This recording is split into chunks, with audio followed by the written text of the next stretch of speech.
সম্মানিত মাস সম্পর্কে তোমার কাছে জিজ্ঞেস করে যে তাতে যুদ্ধ করা কেমন, বলে দাও এতে যুদ্ধ করা ভীষণ বড় পাপ।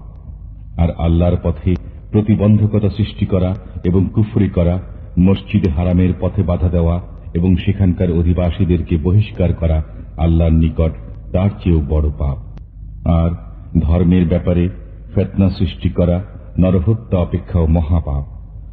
বস্তুত তারা তো সর্বদাই তোমাদের সাথে যুদ্ধ করতে থাকবে, যাতে করে তোমাদিগকে দিন থেকে ফিরিয়ে দিতে পারে, যদি তা সম্ভব হয়।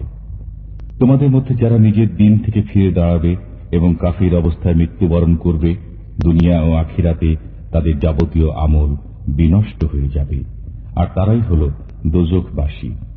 তাতে তারা চিরকাল বাস করবে। আর এতে কোনো সন্দেহের অবকাশ নেই যে যারা ঈমান এনেছে এবং যারা হিজরত করেছে আর আল্লাহর পথে লড়াই জিহাদ করেছে, তারা আল্লাহর রহমতের প্রত্যাশী। আর আল্লাহ হচ্ছেন ক্ষমাকারী, করুণাময়।